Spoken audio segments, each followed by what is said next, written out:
আজকের গুরুত্বপূর্ণ আঞ্চলিক সংবাদে সবাইকে জানাই স্বাগতম। আজকের সকালের বিশেষ খবর হলো কাছাড় হাইলাকান্দিতে জয়ন্ত, করিমগঞ্জের অভিভাবক মন্ত্রী রঞ্জিত। রাজ্যের ৩৫ জেলায় নতুন করে অভিভাবক মন্ত্রী নিয়োগ করা হয়েছে মঙ্গলবার। বরাক উপত্যকার ৩ জেলার মধ্যে কাছাড় ও হাইলাকান্দি জেলায় অভিভাবক মন্ত্রীর দায়িত্বে রয়েছেন জয়ন্ত মল্ল বড়ুয়া। এছাড়া বাক্সা ও তামুলপুর জেলাতেও অভিভাবক মন্ত্রীর দায়িত্ব পেয়েছেন তিনি। করিমগঞ্জ জেলার অভিভাবক মন্ত্রী হয়েছেন রঞ্জিত কুমার দাস। ধুবড়ী ও বঙ্গাইগাঁও জেলার অভিভাবক মন্ত্রীও তিনি।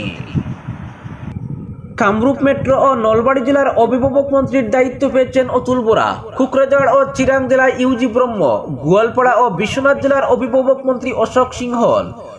মরিগাঁও, দরং ও দক্ষিণ শালমারা জেলার অভিভাবক মন্ত্রী কেশব মহন্ত। যোরহাট ও নগাঁও জেলার অভিভাবক মন্ত্রী অজন্তা নেওগ। কামরূপ, বরপেটা ও বজালী জেলার অভিভাবক মন্ত্রী চন্দ্রমোহন পাটোয়ারি। শিবসাগর, লক্ষ্মীপুর ও মাজুলী জেলার অভিভাবক মন্ত্রী রনজ পেগু। গোলাঘাট ও ডিমা হাসাও জেলার অভিভাবক মন্ত্রী সঞ্জয় কিষান। শোনিতপুর, উদালগুড়ি ও হুজাই জেলার অভিভাবক মন্ত্রী পীযূষ হাজারিকা। ডিব্রুগড় ও ধেমাজি জেলার অভিভাবক মন্ত্রী যোগেন মোহন। তিনসুকিয়া ও চড়াইদেউ জেলার অভিভাবক মন্ত্রী বিমল বোরা। কার্বি আংলং ও পশ্চিম কার্বি আংলং জেলার অভিভাবক মন্ত্রী নন্দিতা গারলুসা। 10 সেপ্টেম্বর রাজ্যপালের নির্দেশক্রমে সরকারের সংসদ বিষয়ক বিভাগের সচিব ফজলুল হক চৌধুরী স্বাক্ষরিত পত্রে বিভিন্ন জেলায় অভিভাবক মন্ত্রী নিয়োগ করা হয়েছে। 2022 সালের 1 সেপ্টেম্বর রাজ্যে প্রথম বিভিন্ন জেলায় অভিভাবক মন্ত্রী নিয়োগ করা হয়। অপরদিকে খাটিকুলা বদরপুর সংযোগী বরাক ব্রিজ ভেঙে পড়ার আশঙ্কা। 6 ইঞ্চি নিচে চলে গেছে একটা অংশ। জয়েন্টে বিশাল ফাঁক। ডান্সিং সেতু যে কোনো সময় ভেঙে পড়তে পারে। খাটিকুলা বদরপুর সংযোগী বরাক সেতু। ঘটে যেতে পারে ভয়ঙ্কর দুর্ঘটনা। বিচ্ছিন্ন হতে পারে করিমগঞ্জ, হাইলাকান্দি সহ পার্শ্ববর্তী রাজ্য ত্রিপুরার সড়ক যোগাযোগ। সেতুর একটা অংশ প্রায় 6 ইঞ্চির মতো নিচের দিকে চলে যাওয়ায় এমন আশঙ্কা দেখা দিয়েছে। দীর্ঘদিন থেকে জরাজীর্ণ অবস্থায় রয়েছে 6 নম্বর জাতীয় সড়কের কাটিগুড়া ও বদরপুরের মধ্যে সংযোগকারী বরাক সেতু। কিন্তু তারপরও এ নিয়ে সংশ্লিষ্ট বিভাগের কোনো হেলদোল নেই। অথচ এই সেতু বিকল হলে গুয়াহাটির সঙ্গে সড়ক পথে বিচ্ছিন্ন হয়ে পড়বে বরাকের 2 জেলা করিমগঞ্জ, হাইলাকান্দি সহ পার্শ্ববর্তী রাজ্য ত্রিপুরা। দুর্ভোগের মধ্যে পড়বেন হাজার হাজার মানুষ। স্থানীয়রা জানান, গত 5-6 মাস থেকে গুরুত্বপূর্ণ এই সেতু রীতিমতো বিপজ্জনক অবস্থায় রয়েছে। সেতুর একটা অংশের জয়েন্টে তৈরি হয়েছে বিশাল ফাঁক। ওই অংশটা প্রায় 6 ইঞ্চির মতো নিচের দিকে চলে গেছে। যানবাহন চলাচলের সময় পুরো সেতুতে দেখা দেয় ভয়ঙ্কর কাঁপুনি। সেতুর কাঁপুনি দেখে আতঙ্কিত হয়ে পড়েন পথচারীরা। অথচ এই অবস্থার মধ্য দিয়ে প্রায় 6 মাস থেকে রীতিমতো ঝুঁকি নিয়ে চলাচল করছে যানবাহন। হেঁটে পারাপার করছেন স্থানীয় মানুষও। এখানেই শেষ নয়, সেতুর স্থানে স্থানে রয়েছে গর্তের মিছিল। তবে সবচেয়ে ভয়ানক অবস্থা সেতুর কাটিগোড়ার দিকের জয়েন্টে। ওই অংশ হেঁটে পারাপার করতে ভয় পান লোকজন। সেতুর এহেন অবস্থার মধ্যে ওভারলোড নিয়ে প্রতিদিন কয়েকশো পণ্যবাহী লরি পারাপার করছে। চুনাপাথর, রিভার স্টোন ব্যবহার করে এই সেতু পেরিয়ে গন্তব্যের দিকে ছুটছে অসংখ্য লরি। অত্যন্ত জরাজীর্ণ এই সেতু দিয়ে যেভাবে ওভারলোডেড লরি চলাচল করছে, তাতে যে কোনো সময় ভয়ঙ্কর দুর্ঘটনার আশঙ্কা মোটেই অমূলক নয়।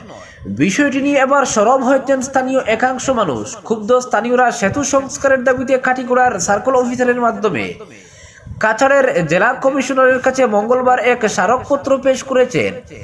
শতাধিক মানুষের স্বাক্ষরিত স্মারকপত্র পেশ করার সময় উপস্থিত ছিলেন দিব্যজ্যোতি চৌধুরী, সত্যজিৎ নাথ, দীপঙ্কর নাথ প্রমুখ। এদিন সেতুর এহেন অবস্থার জন্য তীব্র ক্ষোভ প্রকাশ করেন বিশিষ্ট সমাজকর্মী সুরজিৎ পাল। এই সেতুকে ডান্সিং সেতু হিসাবে ব্যঙ্গ করেন তিনি বলেন, এই সেতু ভেঙে পড়লে সম্পূর্ণ দায়ী থাকবে আসাম সরকার। কারণ সেতু সংস্কারের জন্য বারবার NHIDCL এর সঙ্গে যোগাযোগ করেছি, কিন্তু পূর্ত বিভাগ সেতুর দায়িত্ব হস্তান্তর না করে বসে থাকায় কোনো কাজ হচ্ছে না বলেন তিনি। দিব্যজ্যোতি চৌধুরী বলেন, জেলা কমিশনারের কাছে স্মারকপত্র পেশ করা হয়েছে। পুজোর আগে সেতু সংস্কারের জন্য পদক্ষেপ গ্রহণ করার দাবি জানান তিনি। এদিকে কাটিগোড়া বদরপুর সংযোগী এই সেতু দিয়ে নিত্য যাতায়াত করা লোকজন সহ যান চালকদের আশঙ্কা, যে কোনো সময় ভেঙে পড়তে পারে গুরুত্বপূর্ণ এই সেতু। আর এমনটা হলে কাটিগোড়ার মানুষও ভোগান্তির শিকার হবেন। কারণ বদরপুর শহর সহ শিলচরের সঙ্গে সড়ক যোগাযোগের ক্ষেত্রে কাটিগোড়ার মানুষ এই সেতুর উপর অনেকটা নির্ভরশীল। প্রসঙ্গত 1974 সালে নির্মিত এই সেতুর এহেন অবস্থা এর আগেও বার কয়েক হয়েছে। এক সময় তো মূল সেতুর উপর ডেইলি ব্রিজ তৈরি করে কোনো মতে যানবাহন চলাচলের ব্যবস্থা করা হয়েছিল।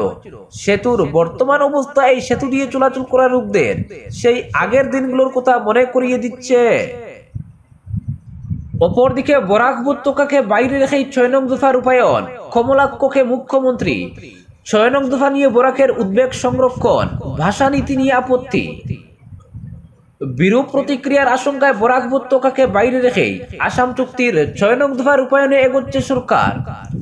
রাজ্যের ষষ্ঠ তফসিলিভুক্ত এলাকাও থাকবে ৬ নং দফার আওতার বাইরে। আনুষ্ঠানিক ঘোষণা এখনো হয়নি। আশু সহ বিভিন্ন সংগঠনের সঙ্গে আলোচনার ভিত্তিতে চূড়ান্ত সিদ্ধান্ত নেবে সরকার।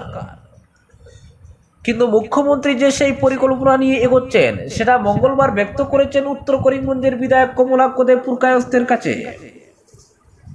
আসাম চুক্তির ৬ নং দফা রূপায়ণ করতে গিয়ে বিপ্লব কুমার শর্মা কমিটির সুপারিশ মেনে ১৯৫১ সালকে ভিত্তিবর্ষ ধরছে সরকার। ১৯৫১ সালের ১ জানুয়ারির আগে থেকে আসামে বসবাসকারী লোক এবং তাদের সন্তান সন্ততিরা সাংবিধানিক, প্রশাসনিক, আইনগত সুরক্ষা পাওয়ার অধিকারী হবে। আসামের জমির উপর পূর্ণ নিয়ন্ত্রণের অধিকার থেকে শুরু করে বিধানসভা, লোকসভায় আসন সংরক্ষণ, সরকারি বেসরকারি চাকরিতে পদ সংরক্ষিত হবে তাদের জন্য। কিন্তু ১৯৫১ সালকে ভিত্তিবর্ষ ধরে আসাম চুক্তির ৬ নং দফা রূপায়ণ নিয়ে বরাক উপত্যকার জনগণের সংখ্যা রয়েছে, কারণ ধর্মীয় ও ভাষিক সংখ্যালঘুরাই অধিকার হারাতে পারে। জমি কেনাবেচার অধিকার থেকে শুরু করে বিধানসভা, লোকসভায় আসন সংরক্ষণ এবং চাকরিতে সংরক্ষণ করা চালু হলে এর খুব পড়বে সংখ্যালঘুদের গাড়ি। তাছাড়া শিক্ষা ব্যবস্থার ৪ ভাষার নীতি প্রণয়নেও জটিলতা রয়েছে বরাক উপত্যকায়। তাই বরাকের জনগণের এই আশঙ্কা মঙ্গলবার মুখ্যমন্ত্রীর কানে তুলেন উত্তর করিমগঞ্জের বিধায়ক কমলাক্ষ দেব পুরকায়স্থ। তবে ৬ নং দফা অনুযায়ী সংরক্ষণ চালু করতে বরাক উপত্যকাকে আওতা থেকে বাদ দেওয়ার কথা মুখ্যমন্ত্রী জানিয়েছেন তাকে। শুধু বরাক উপত্যকাই নয়, রাজ্যের ষষ্ঠ তফসিলভুক্ত এলাকা বিটিআর, কার্বি আংলং স্বশাসিত পরিষদ এবং ডিমা হাসাও স্বশাসিত পরিষদ এলাকাকেও এর আওতার বাইরে রাখার কথা কমলাক্ষকে জানিয়েছেন মুখ্যমন্ত্রী। অবশ্য বরাক উপত্যকা ও ষষ্ঠ তফসিলিভুক্ত এলাকা ৬ নং দফার আওতার বাইরে রাখার ইঙ্গিত আগেই দিয়েছেন মুখ্যমন্ত্রী। চূড়ান্ত সিদ্ধান্ত না হলেও সেই পরিকল্পনা আগে থেকেই রয়েছে সরকারের। বিশেষ করে শিক্ষা ব্যবস্থায় ৪ ভাষা নীতি চালু করা এবং বিধানসভা, লোকসভায় আসন সংরক্ষণের ক্ষেত্রে সমস্যার কথা বলেছেন তিনি। দিন ৩ আগে সাংবাদিক বৈঠকে মুখ্যমন্ত্রী বলেন, শর্মা কমিটির ৫-৬টি সুপারিশ কার্যকর করতে গেলে বরাক উপত্যকা, বিটিআর অঞ্চল, কার্বি আংলং, ডিমা হাসাও স্বশাসিত পরিষদ এলাকার জনগণের সঙ্গে আলোচনার প্রয়োজন রয়েছে। ওইসব এলাকার লোকদের সঙ্গে কথা বলে রূপায়ণ না করলে ভুল বুঝাবুঝি হতে পারে। বাকি সুপারিশগুলি রূপায়ণে অবশ্য রাজ্যের বিভিন্ন অঞ্চলের বাসিন্দাদের সঙ্গে আলোচনার প্রয়োজন নেই। তাছাড়া বিপ্লব কুমার শর্মা কমিটির রিপোর্টে ভাষা কেন্দ্রিক যে সুপারিশ করা হয়েছে, বিশেষ করে শিক্ষা ব্যবস্থায় ৪ ভাষা সূত্র কার্যকরী করার সুপারিশ রূপায়ণ করাও কঠিন হবে বলে মনে করেন তিনি। মুখ্যমন্ত্রী বলেন, ৬ নং দফা কার্যকরী করতে বিহারি, বাঙালি, মিয়া লোকেরা বাধা দেবে সেটা নয়, বাধা আসবে নিজের ঘর থেকে। শিক্ষা ব্যবস্থার ৪ ভাষা সূত্র প্রয়োগ করতে গেলে আপসুর মধ্যে আলোচনায় ঐক্যমত্য হতে হবে। কারণ ইংরেজি, হিন্দি, বড়োর সঙ্গে চতুর্থ ভাষা কোনটি হবে সেটা নিয়ে আপত্তি রয়েছে বড়ো জনগণের। কারণ বড়োল্যান্ডে অসমীয়া ভাষা চায় না আপসু, তাই ৩ ভাষা সূত্র মানা হয় বড়োল্যান্ডে। অসমীয়া ভাষা চাপিয়ে দিতে চাইলে সংঘাত হতে পারে। একইভাবে বরাক উপত্যকারও ভাষা সূত্র নিয়ে আপত্তি উঠতে পারে বলে মনে করছেন মুখ্যমন্ত্রী। তিনি বলেছেন, বরাকে অসমীয়া চাপিয়ে দিলে আপত্তি উঠতে পারে, কিন্তু স্নেহের সঙ্গে বললে মেনে নিতে পারেন বরাকের লোকেরা।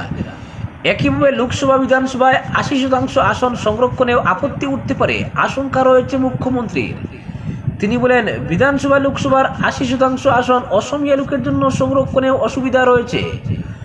বরাকের লোকেরা সেটা কিভাবে নেবেন? ষষ্ঠ তফসিলভুক্ত বড়োল্যান্ড, কার্বি আংলং, ডিমা হাসাও জেলার জনগণ কি মতামত দেন সেটা দেখতে হবে, তাদের সঙ্গে আলোচনা করতে হবে। কিন্তু বরাক উপত্যকা, বিটিআর অঞ্চল, কার্বি আংলং, ডিমা হাসাও স্বশাসিত পরিষদ এলাকাকে বাদ দিয়ে বিধানসভা, লোকসভার ৮০% আসন অসমীয়াদের জন্য সংরক্ষণ করলে কোনো অসুবিধা হবে না বলে মনে করেন তিনি। তাই বরাক উপত্যকা এবং ষষ্ঠ তফসিলিভুক্ত এলাকা বাদ দিয়ে যে ৬ নং দফা কার্যকরী হচ্ছে সেটা এক প্রকার নিশ্চিত। অপরদিকে শাকির ইফজালের বিরুদ্ধে লুকআউট নোটিশ জারি করিমগঞ্জ পুলিশের। জড়িত সন্দেহে প্রদেশ যুব কংগ্রেস সভাপতিকে জিজ্ঞাসাবাদ। মোহাম্মদ শাকির এবং ইফজালের বিরুদ্ধে লুক আউট নোটিশ জারি করল করিমগঞ্জ পুলিশ। বারংবার করিমগঞ্জ পুলিশ তাদের বাড়িতে অভিযান চালিয়েছিল, অথচ আত্মগোপন করে রয়েছে দুজনই।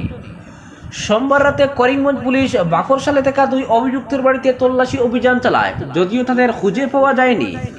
পরবর্তীতে মঙ্গলবার করিমগঞ্জ পুলিশ দুজনের নামে লুকআউট নোটিশ জারি করে লুকআউট জারি করা অভিযুক্ত যাতে দেশ ছেড়ে পালিয়ে যেতে না পারে, তাই দেশের প্রতিটি আন্তর্জাতিক বন্দরে ছবি ও নাম সংশ্লিষ্ট তদন্তকারী সংস্থার মাধ্যমে পাঠানো হয়। লুকআউট নোটিশ থাকা লোককে গ্রেফতারি পরোয়ানা ছাড়াই যে কোনো বিমানবন্দরে গ্রেফতার করতে পারবে নিরাপত্তা রক্ষীরা। করিমগঞ্জে অনলাইন ট্রেনিং এর নামে 200 কোটি টাকার কেলেঙ্কারি সংগঠিত হয়েছে। জালিয়াতি প্রকাশ্যে আসার আগে আত্মগোপন করে মূল অভিযুক্ত মোহাম্মদ শাকির জনগণের কাছ থেকে টাকা সংগ্রহ করতে যে ধরনের ফন্দি রচনা করতে হয়, ঠিক সেভাবে চক্রান্ত করেছিল শাকির সহ অন্যান্য এজেন্টরা। যদিও অনলাইন ট্রেডিং এর ব্যবসার নামে শাকির কোনো লোককে সরাসরি এজেন্ট নিযুক্তি দেয়নি, কিন্তু তারপরও যারাই টাকা এনে দিয়েছেন তাদের মোটা অঙ্কের কমিশন দিয়েছিল। বৃহৎ কমিশনের লালসা বিভিন্ন লোক নিজের আত্মীয় স্বজনের টাকা অনলাইন ট্রেডিং এর ব্যবসায় লাগাতে কুণ্ঠাবোধ করেনি। অনলাইন ট্রেডিং এর ব্যবসা করা হচ্ছে বলে জনগণের বিশ্বাস জন্মানো হয়েছিল ঠিকই, কিন্তু বাস্তবিক করতে তা ছিল সম্পূর্ণ প্রতারণা। আমানতকারীদের কালো টাকা সংগ্রহ করে কালো পন্থায় লুটে নিয়ে যায় শাকির ইফজালের মতো প্রতারক। করিমগঞ্জ সদর থানা 120B 420 409 406 RW সেকশন 21 22 23 ধারায় মামলা নথিভুক্ত করা হয়েছে। অনলাইন ট্রেডিং এর ব্যবসা করলে কোটি কোটি টাকা লাভ করা সম্ভব, এমনটা আশ্বাস দেওয়ার জন্য লক্ষ লক্ষ টাকা খরচ করে দামি দামি বেশ কয়েকটি গাড়ি ক্রয় করেছিল শাকির। করিমগঞ্জ পুলিশ যখন বারংবার শাকির এবং ইফজালের বাড়িতে অভিযান চালিয়েছিল, সে সময় কোনো গাড়ির অস্তিত্ব খুঁজে পাওয়া যায়নি বলে অতিরিক্ত পুলিশ সুপার প্রতাপ দাস সংবাদ মাধ্যমকে জানান। সূত্রের খবর, 1.5 বছরের ব্যবসায় কোনো এক সময় আমানতকারীর সংখ্যা কমতে থাকলে বিভিন্ন জনকে মুনাফার টাকা দিতে ব্যর্থ হয়। 5 মাস ধরে যখন বিভিন্ন জনকে মুনাফা দিতে পারছিল না, সে সময় চতুর শাকির গাড়িগুলো অন্যত্র পাঠিয়ে দেয়, এমনকি কয়েকটি গাড়ি বিক্রি করে দেয় বলে খবর। এদিকে এআইডির থেকে সদ্য যুব কংগ্রেসে যোগ দেওয়া আশরাফুল নূর চৌধুরীকে জিজ্ঞাসাবাদের জন্য করিমগঞ্জ থানায় নিয়ে আসে পুলিশ। প্রদেশ যুব কংগ্রেস সভাপতি অনলাইন ট্রেডিং এর ব্যবসা শাকিরের সঙ্গে কতটা জড়িত তা জানতে জিজ্ঞাসাবাদ চালায়। প্রদেশ যুব কংগ্রেস সভাপতি করিমগঞ্জ সফরে শাকিরের গাড়িতে করে ঘুরে বেড়িয়েছিলেন বলে অভিযোগ। শাকিরের সঙ্গে প্রদেশ যুব কংগ্রেসের সভাপতির সম্পর্ক কতটা গভীর তা জানতে জিজ্ঞাসাবাদ করেছে পুলিশ। আজকের বিশেষ সংবাদ এখানেই সমাপ্ত।